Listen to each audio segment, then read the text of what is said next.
Want to see me run to that mountain and back?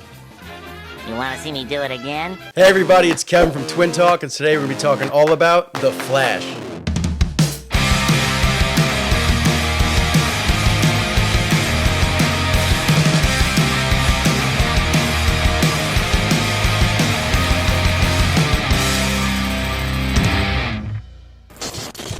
Stick around to the end of the episode, see how our drawing of The Flash came out. If you like what you see, subscribe to the channel for more content. The Flash is directed by Andy Muschietti, who we know from It, Chapter 1, Chapter 2, who has already been confirmed to be directing the new Batman movie, The Brave and the Bold. So obviously DC and Warner Brothers has a lot of faith in this guy, a lot of faith in this movie. I went in with low expectations, but also high expectations. It's a mixed bag for me, because the minute they released the first footage of this film at DC Fandom, I think 2 years ago at this point, the Flash suit looked so silly. He looked like he had the Lego head. The helmet was just way too big for the cheekbones and all that. It was just not working for me. The suit looked too CGI, almost like Tom Holland in early MCU days, where you could tell he's really not wearing any suit practically. And they said that the CGI would be improved upon by final release date, but it really wasn't that much drastically improved or noticeably that great, which is detrimental to the film overall. We'll get into that. But I was also never really sold on Ezra Miller as Barry Allen. I always thought the character was quirky, kind of goofy, obviously with all the legal battles going on too on the side. Not that likable of a person, but this character of Barry, Ezra, really sells it. It's got all the acting chops going on here, the heartfelt moments, the funny moments, the action moments. It's a redeemable performance 100%. It actually makes me kind of like the character, kind of like the actor, and it's a bittersweet moment for the DCEU in general, because from that opening I was like, this is how the Justice League movie should have been, or how I should have felt about it. It's like very Super Friends with all these different missions, all these different cameos. I mean, a good portion of the DCEU that's been in the roster to this point is pretty much in this movie. We get like a kind of hinted at version of Henry Cavill, which still I think they did the guy so dirty for being such an icon as Superman. He really deserves his own sequel, but that's a whole nother story. But that opening sequence, probably my favorite scene, to be honest, had so much going for it that it completely hooked me from the get. I was invested in this movie. It almost felt like Deadpool in a way, where it was like this very over-the-top scenario with the babies free falling from this skyscraper, really showcasing Barry Allen's powers. He thinks of himself as like the janitor, the cleanup crew of the Justice League, which is funny, but even then he has such a vital role in that. We see how powerful this guy really is. And the movie is very self-aware, where it almost like breaks the fourth wall in that Deadpool way of, you know, even addressing the mistakes that the DCEU has made along the way story-wise, the legal issues going on with Ezra. It's kind of very self-aware, very meta in that way, kind of an apology to the fans and to the audience, which is a reason why I think the CGI is so wonky, is because they probably had to reshoot this thing given the path that the DC is on now with this whole James Gunn universe happening, what's been accomplished, and just the legal issues. It's all just this jumbled mess. The bowl of spaghetti, man. They really let us know in this movie what's going on with the DCEU in general. It's just a mess. Take it as it is, and it's forgivable in a way with the graphics because it works enough. The story is solid enough, which is another thing that scared me going into this. Was Christina Hodson was one of the writers. I'm sure it's been rewritten a million times since, you know, the movie about a title character who's the fastest man alive. This has been the slowest development to the big screen. I think this was announced in 2014.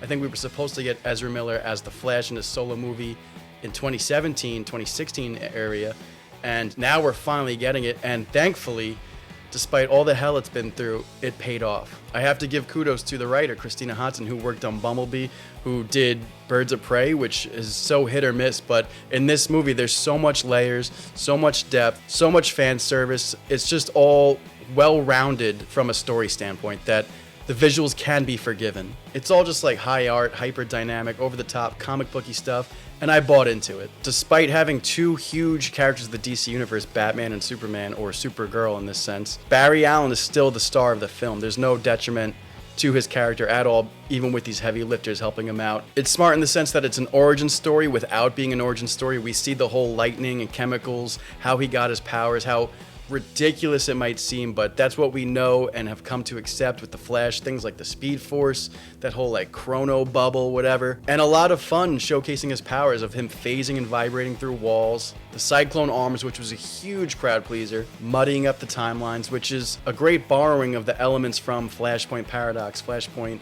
Crisis, all of these things that they have taken and made it their own in this DCEU version of that storyline. This is their version of like No Way Home, Spider-Verse type deal, where we could get these incredible cameos from all the different lore of DC, from the original classics, black and white, to the comic books, to the video games, the animation, the TV shows, all the movies that have come. That's half the fun of this movie, is that it kind of forgives the mistakes that have been made and just says, hey, listen, it's all canon. We meant to do this. Take what you like and run with it. Honestly, I think they should keep their foot on the gas and just do, people have been wanting to restore the Snyderverse. Why not? Just go for it. You could please literally both sides of the fan base here and say that that's an extension of the branch of the timeline in one universe, because Barry, he muddied things. Even though he kind of retconned and made it okay by the end of the film, he still put the tomato sauce on the top shelf. So that was a little bit of enough of a tweak to still alter things a bit going forward. And that's the thing, it's a very impactful story for Barry here, with having to reverse the death of his mother, help his father out with this whole like criminal case. He's trying to make his life better to the detriment of other people in other worlds where they're literally stuck in this bubble, this timeline of dying over and over again. Their fates are sealed.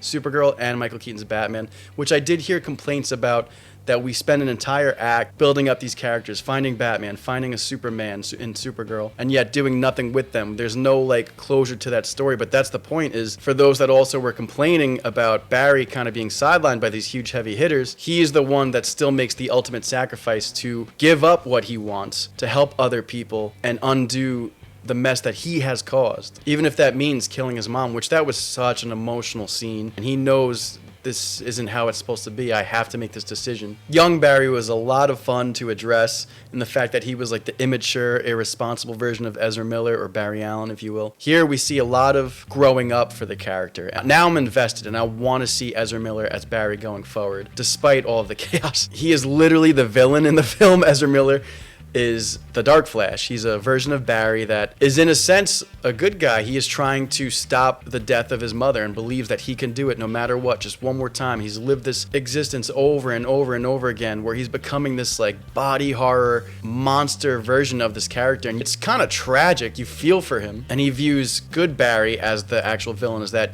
you're willing to let our mom die, and that is just such a dynamic that is just so mind-blowing and so well done. But as for the big heavy hitter, Michael Keaton, I feel, steals the show. That's my childhood Batman.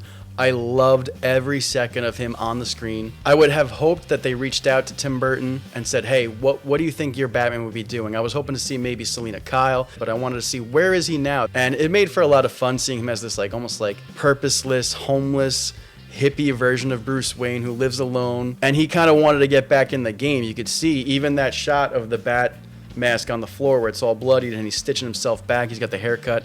He's back, baby. You know, he's got that look in his eyes. He's got that smirk of like, yeah, this is who I am. I can't just be sitting on the sidelines. And Barry kind of wakes him up again. He kind of brings him back to life. Sasha Calle, Supergirl, very badass. Loved the look. She had very little to do in the movie, even though we spent like an entire act trying to find the Superman. So I get it. Her story was kind of cut short with everything that was going on. The only complaint is that a lot of her fighting was very stiff looking, very unnatural looking. Like you could tell it was CGI. Iris West could have been cut from the movie entirely. Didn't really have much to do. It was just a nice nod to the lore of The Flash in general, which I'm grateful for because we've seen way too many seasons of Candace Patton as Iris West. So I'm glad that we didn't spend too much time on that. I'm going to give this thing an 8 out of 10 because I had such a great time. The fan service, although great in concept, kind of lacked in execution a little bit. It wasn't really what I think they were hoping for, but it was very bold in its intentions, which I gotta say, Nicolas Cage's Superman,